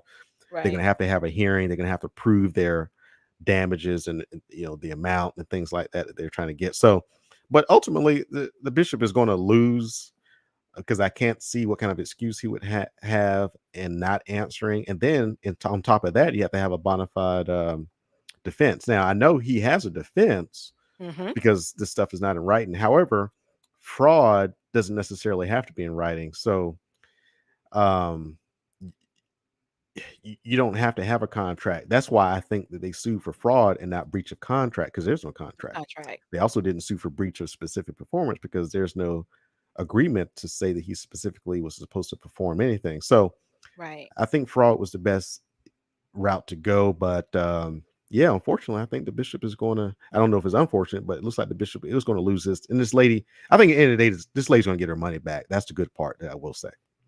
That's good. That's good. So, did you want to finish reading the complaints? Yeah, if you want to go through that, you can sort of show how they're, I think, wrapping it up and Oh, asking, yeah, this is the scare. So, paragraph and pull it up on the screen, please. 26, which exhibit You can D? pull it. Well, you can go back to number 2 now, PDF 2, and then just read the Mm, rest of the complaint this if you is pretty. can. Oh, got you. I can see it. I'm just like, what is he talking about? Oh, It's right yes. here. Sorry about that. Oh, let's talk about these properties. Let's Mm, go to 27. This is very, very interesting. So it's going to get more salacious. This is the part that's going to be this is bad. more salacious for people. Paragraph So, 27. Yeah. so you want to read that for him? And Right. actually, let's pull this house. Well, go ahead, read that, and we're going to pull that house up. It's a beautiful house. It's gorgeous, right? So, on or about July 14th, happy birthday, babe. That's my husband's birthday. Mr. Whitehead erroneously emailed Rashid, the son, a contract of sale for a property in Saddle River, New Jersey. So, this was by accident. He didn't mean to email Rashid this document. The Mhm. contract was for the purchase of a property by LWI as purchaser, located at 14 Christopher Place, Saddle River, New Jersey. $4.4 million is the sale price, scheduled to close on or around August 11th of 2021. And we have Exhibit D pulled up for the contract. I don't think I need to pull that up. I'm assuming it's what a here we go again with these people bringing this nastiness in my live stream. And Mhm. I don't know where my moderators are. Um, pardon me. Can y'all still see it or did it get blocked? No. It's blocked as of now. It didn't block above it, so Right. I'm trying to get them. Um, trying to get them. Oh, it keeps saying try refreshing the page. So let me. I don't want to do that though. It says delete it. Okay. Thank you guys for that. I'm not gonna show Exhibit D unless you think I need to. the contract for purchase that home. Well, I would, because it shows how much down payment was put down. Okay, Um, I got you. Let me open that it's a big house, now. All right, here we go. and Okay, so it's e-signed. so Isan, you see, you can scroll down a little bit. This is a four Ooh, point four million for dollars, 4.4 a hundred million. thousand down. So all, Dang, Bishop. so all he had to do was add a little $10,000 to that 90, and he has his down payment. So allegedly, so because that's what they were trying to say. Well, he used that money to put it down for that house. Now I'm on Bergen County. That's in Bergen County. I Mm-hmm. don't see when I put his name in, just the one supported lane house comes up, which is another house that he Right. lives in. It doesn't show this other house coming up. Well, this one, I don't think the deal fell through. That's what I'm hearing. Right.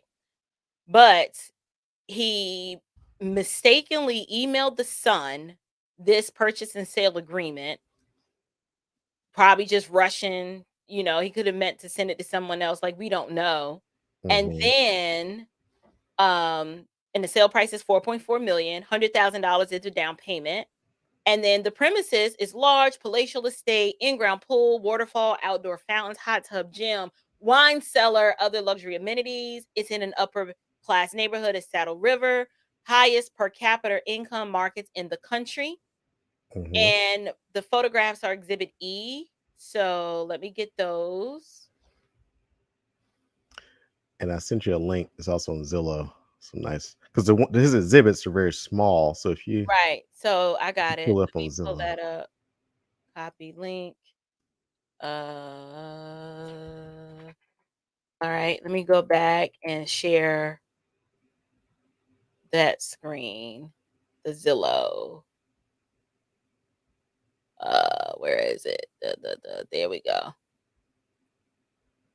Um, it's a beautiful house. I can't make it any bigger, can I? Mm, Can y'all see that? It looks so small. yeah, it is small, It's small. but Let's see what but I can. apparently this deal did not go through. Is that correct? Because it doesn't. Yeah, Yeah, it that's didn't. what I'm hearing. And so he's still at his other home, which is a beautiful home. Uh, Let me see if it lets me zoom. Mm, it doesn't want me to zoom, but it's nice. I yeah, mean, it's like Real Housewives of New Jersey nice. very nice. Yeah, gorgeous home. I get it. I mean, we have houses like here, like this here in Atlanta all the time. Hmm. Oh, but 4 mil? Good gracious. Now it's off the market right now, but it's at 2.9, so it's come down. Yeah, Brian, you better jump on that. I've had enough of New Jersey. I'm good. I know. I know you like, no, I'm good. I'm sorry. I'm good. Let me go back to the complaint. Okay. All right. Because these pictures are actually Oh, these oh, were better. those are good. Okay, I apologize. Those are They're a good. little grainy. Well, no, they look on the screen, they don't look Yeah. that grainy. On mine, they look horrible. So for those that aren't aware, this New Jersey is right across the river from New York. This Right. is Bergen County, which is right across the George George Washington Washington Bridge. Bridge. Very nice area. Oh, look at that kitchen. See, look at the Beautiful. covetousness. I love kitchens, so Hmm. that's gorgeous. Like, I just be in there all day cooking. What what is that? That's the dining room? That looks like a wine room specifically. Right, it does. Um, It's gorgeous. yeah. So apparently that deal did not go through, is what I'm hearing. I can't really confirm who owns that property, That is great. but his current home is still nice over there in Jersey. So let's continue complaint. Okay. So, basically, we showed Exhibit A, which is the photographs. Upon information and belief on around August 13th, closing of the contract occurred, and upon further information and belief, LWI and Mr. Whitehead took ownership. But this paragraph is questionable right now because I thought that fell through. Yeah. Yeah, I can't confirm if he owns that property. Okay. So for the Um, record, we are unsure. We do not know. The complaint says it didn't. There is a news story that said no, the complaint says it did. There was a news story that said it didn't. So I don't know. when I put his information into the Bergen County land records to see what property he owns, he only owns One in Paramus. the one in Paramus. So unless he owns both of those homes, and nothing comes up for him owning the other home. So unless he still owns them both, Right. he still is at the prior home. Well, the New York let me show you this then. The New York Post, let's stop the screen share and share this other one. I'm going to show you this. Um, is this it? Where's the New York Post? This is it. The New York Post reported that the Saddle River purchase didn't go through, Okay. but he did buy a Oh, 4.5 million apartment complex in Hartford, Connecticut, which is this.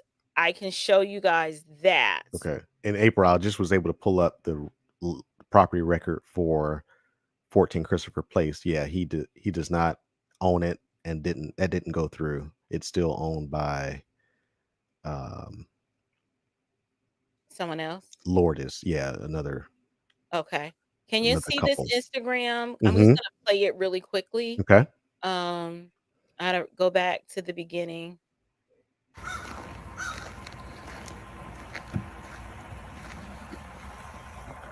What's up, y'all? What's up? What's up? What's up, man?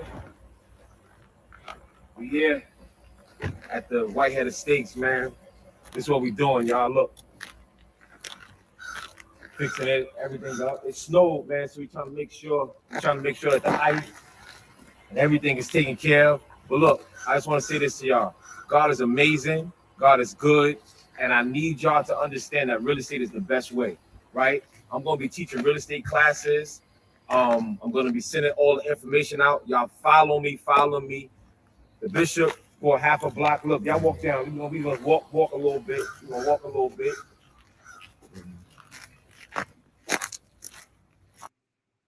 So the reason why I'm showing this is because that Saddle River property that was mentioned in the complaint, the complaint says that the house closed. New York Post reported that it did not. However, this $4.4 million apartment complex was purchased instead. And this is an Instagram video where he was giving a tour of this property that he purchased. Now, I did see in the comments someone wants to know, is there a picture of his block and church? Yes, and I mean it's rough. It's the hood. It don't look like property in Paramus, New Jersey, or Saddle River. Sure. It is. I mean, it's a storefront urban environment, so it's very. I mean, he did a press conference today in front of the church. I mean, it looked like the Bronx. I mean, it looks like. I mean, no shame. I mean, this is where I'm from, but it's just gritty. Sure. It was just really, really gritty and basic. And that doesn't mean that that cannot be a house of worship. Like I said in my previous live stream, I don't care about any of that because we have the persecuted church worshiping in homes that don't have electricity and dirt floors, and they're praising God and grateful that they can just gather. But I understand the question or the concern, like, well, if his church looks like this, but he lives like that, there is an imbalance or priority. Priorities may not be in order. So I understand that argument. Let me just finish this video real quick. It's almost done. It goes on and on and on and on. It goes on and on and on and on. It goes on and on. It goes on and on and on. This is how long the block is, right? Love you guys, the love of Jesus. I'm Bishop Lamor Whitehead. Stay tuned for more videos of inside the Whitehead Estates. We're gonna go inside the Whitehead Estates. We're gonna go outside. We're about to do everything, and I'm about to purchase a few more. Stay tuned. All right. So he's makes his living doing real estate. That the property that was mentioned in the complaint wasn't closed on, but he got this one instead. Don't know the connection. I mean, I think it's sort of interesting how it's 4.4, 4.4. Maybe the lawyer, well, maybe that deal didn't go through, and this investment property did. Maybe they changed directions because we saw the contract, so there was Right. certainly a contract for it. It was in the works, but he opted to take that $4.4 million loan elsewhere and buy the block Right. of these apartments. Right. So basically, saying he took ownership of that premises. Mr. Whitehead fraudulent. See, like my thing is, if he had just answered the complaint, he could have addressed paragraph 29. Granted, he may not have been able to, Right. address the other stuff. He's like, I don't own that property. I didn't close It on did that not one. close. You lie. Right. Right. But it says that Mr. Whitehead fraudulently induced Miss Anderson to liquidate her entire life savings to pay him the investment of $90,000, promising to use the funds to purchase and renovate a house for her. Ms. Anderson had materially relied upon the representation of Mr. Whitehead, the bishop of the church, that he would invest the funds in a home on her behalf because he was supposed to be a man of the cloth and had previously helped her own son secure housing for himself. Upon information and belief, LWI and Mr. Whitehead fraudulently converted Mrs. Anderson's investment of $90,000 as part of his own down payment on the contract to purchase the premises as a personal residence for Mr. Whitehead himself. She was instead left with nothing but a vague promise by Mr. Whitehead to pay the funds back in the future, followed by an assertion that he had no further obligation to do so. So April, those are all the factual allegations that Miss Anderson is alleging. I don't think the lawyer did a great job on this. I think he's very conclusory, saying that it was fraudulently converted. You have to back that up with facts. And again, like you said, if the bishop could have come in and answered timely, he could have addressed this. But for example, this kind of lawsuit, I think, would have not prevailed had the bishop had a lawyer to come in to attack it. It's not well written. There's not, the only thing you see in quotes is investment. Investment is not an agreement. It's not, the representations that were made to be fraudulent and false are not quoted, referenced, cited. It's just alleged in a conclusory way. right. And the bishop really served himself a fatal blow by not answering, because now all of this is just assumed to be true. Right.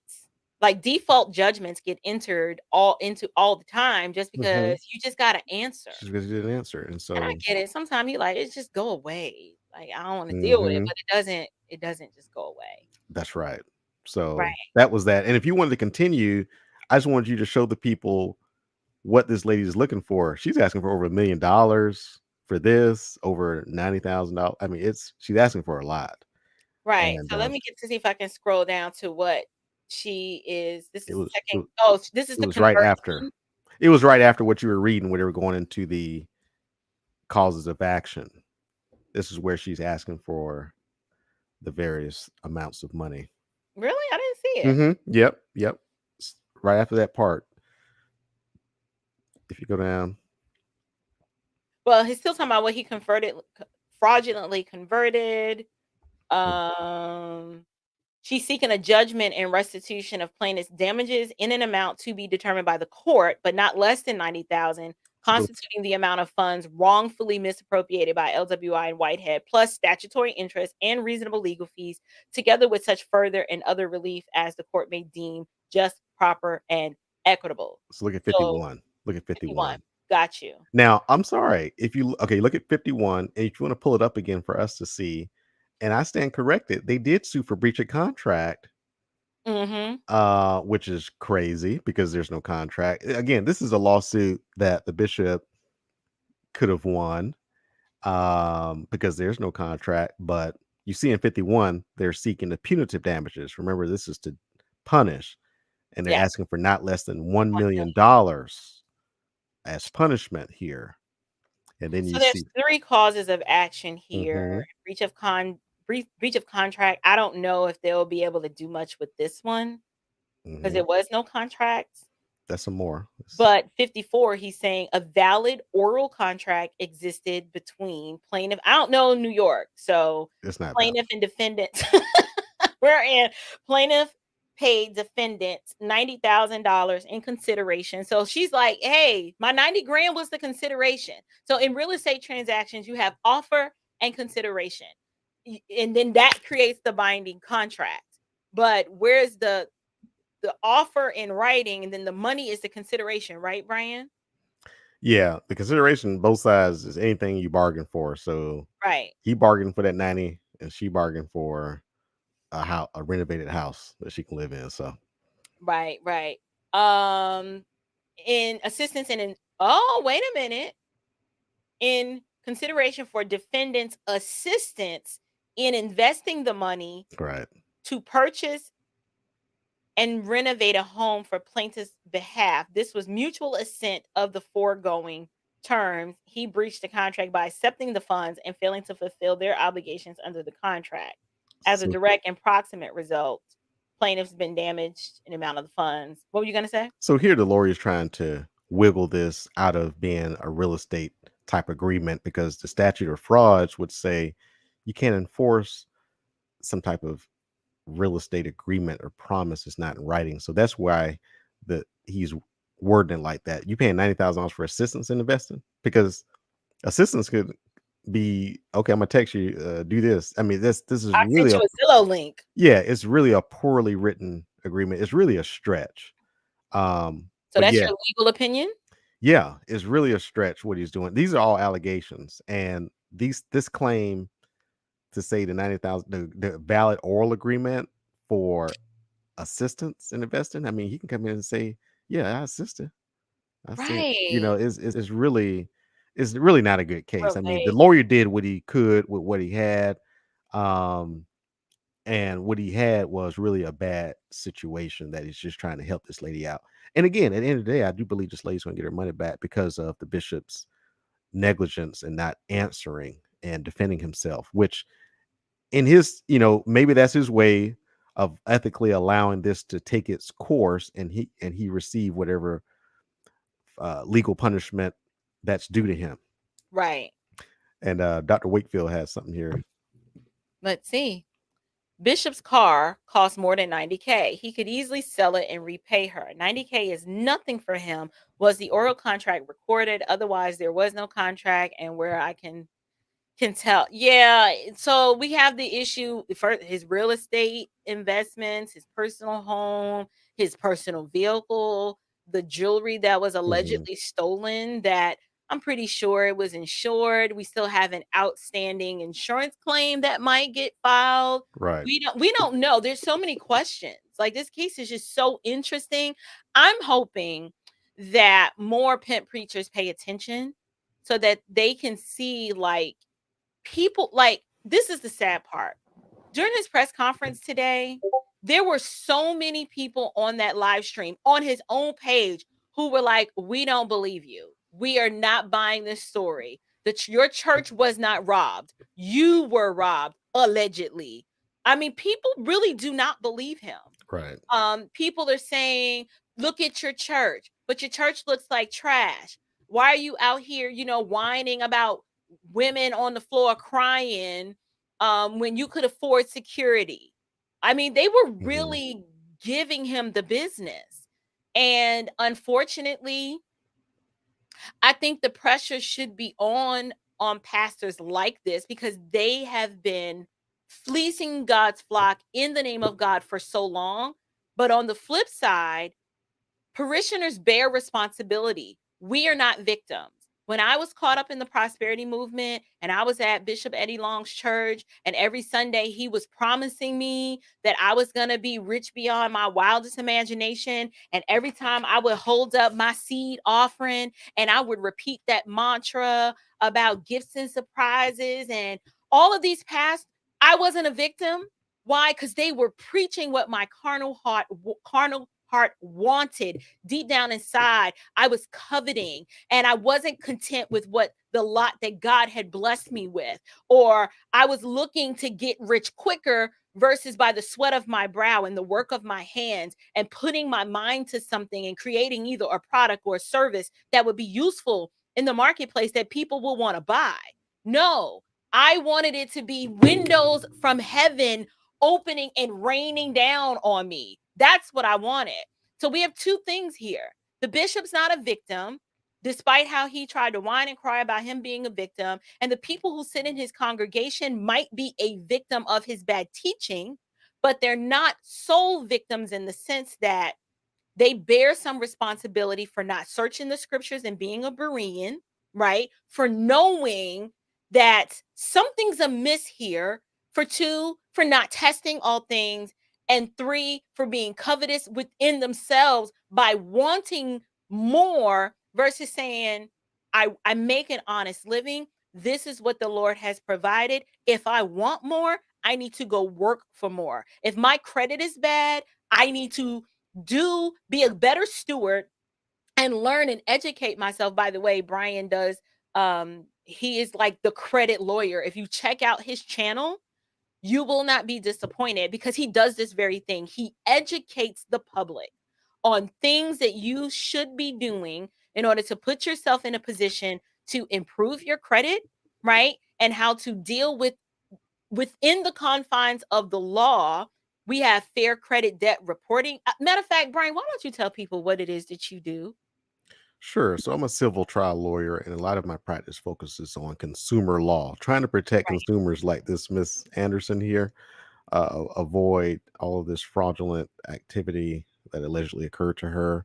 But my practice helps people with credit issues, debt issues, and I also deal with small businesses. And my practice also deals with foreclosure defense, real estate litigation. So Mm, I've dealt with, matters involving real estate, credit, debt, and I also have dealt with defamation, fraud, and different types of cases. So civil litigation is really my area, and so that's why I wanted to see what's going on with this lawsuit, mm. and and so yeah, check out my channel, definitely follow me, and hopefully you'll learn something. Hopefully you definitely learn something from this broadcast, and I appreciate April for bringing it forward. But I agree with April in what she just said to you. This You're is a gonna learn very a important lot. conversation. Definitely check out his channel because he's do you still I know I have a book. Yeah. Uh, yep. It's It's here. it's right I here. 4 steps to better credit. Grab a copy. Right. So the situation that, Mrs. Anderson found herself in, it's not unique to just Christians. And I mean, everyone can find themselves being in a position where your credit is less than favorable. So it's difficult to get a loan. I am surprised that the pastor, instead of him saying, all right, this is your credit situation, let me connect you with someone, let's do some credit education, some financial stewardship counseling.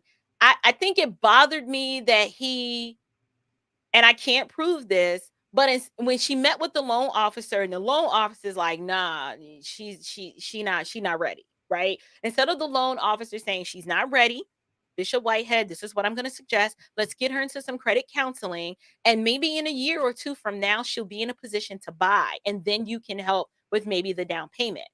But both parties are at fault here because I get it. When time is of essence and you like, well, no, I need a place to stay now. You don't want to work the process and do make the necessary changes to improve the credit. So he probably offered her a much faster way to get the house because apparently he did it for the son. And so these are the pitfalls that we fall into, and Christians are not exempt. Um, I'm praying she gets her money back. I'm just praying that the truth would just come out. I am not trying to publicly disparage this pastor, but I have theological issues with him. So this is not personal. The theological issues I have with him is that he does not wield the text of scripture responsibly. Um, I reviewed your sermon from this past Sunday,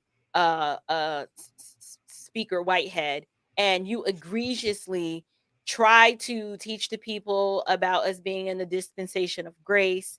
And then I saw in your live stream today how you took a passage of Genesis about the four rivers, you took that out of context and tried to position that to explain why you think people should have multiple streams of income based on the fact that there are four rivers in the Garden of Eden. That's horrible. Like, no preacher should be doing that. So, my issues with Bishop Whitehead are theological. Mr. Brian Ponder here, as an attorney, has presented his information on the legal implications of this whole situation. And at the end of the day, this is the standard of truth. That's what this show is about. My goal was to equip God's people and unbelievers alike. Like, don't be wise as serpents, harmless as doves, test all things. Like, the scriptures are for our learning and to make us wise. God's people, I get it. Sometimes you like, I was caught up in my feelings and it just happened, but we are to be wise. We have the inspired, infallible word of God on our side. So hopefully you guys will check out Brian's channel. Brian, did you have any final thoughts or anything else you wanted to pull out of this story to help people understand um the legalities here? What you think is going to happen? Any final thoughts? Well, thanks again for inviting me to your platform. At the end of the day, I do think that the lady, Miss Anderson, will get her money back. Uh, because the bishop did not answer. I think she'll get more than her money back. And like Dr. Wakefield said, he has plenty of assets that will be able to be sold and to make good on this money in case he doesn't have the liquid money. With a judgment against him, they'll be able to seize whatever assets they need to sell for this lady to get her money back. But I think hopefully people will learn from this. Aside from this, I don't think that many people are going to take the bishop seriously. At that conference today, he was trying to call the attention away from him and to the attention to the church robbery. Right. I don't think people are going to be able to separate, especially with this lawsuit coming out, the fact that he did not answer, he is not responsive to this publicly or legally, and people are not going to take him seriously. They're not going to take his alleged church robbery seriously. I hope that the NYPD acknowledges that their resources are better spent fighting crime and not checking on him every day. He said they calling him every day, checking on him. Said that, yeah. I think the bishop is just fine. And narcissism was seeping through his pores.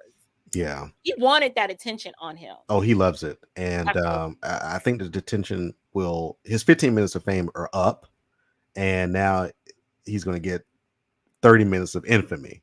I'll leave it at that. That is so wise. Brian, thank you so much for joining me on my platform. It's always a pleasure when you come in and lend your expertise. Once again, I have linked Brian's channel right here in the chat. This is Brian, the credit lawyer. If you got bad credit, need some help, check Brian out. Definitely get that book, 4 Steps to Better Credit. It will change your life.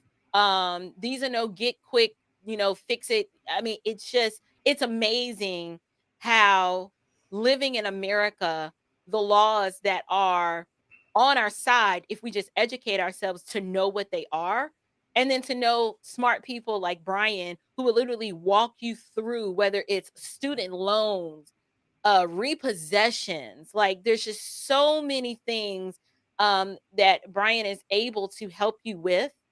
Just check out some of the content on his channel. You will binge watch it. I can guarantee you that. Thank you so much for your lively participation, everyone. I love it when you guys are fully engaged with the channel. If you have not liked this video already, go ahead.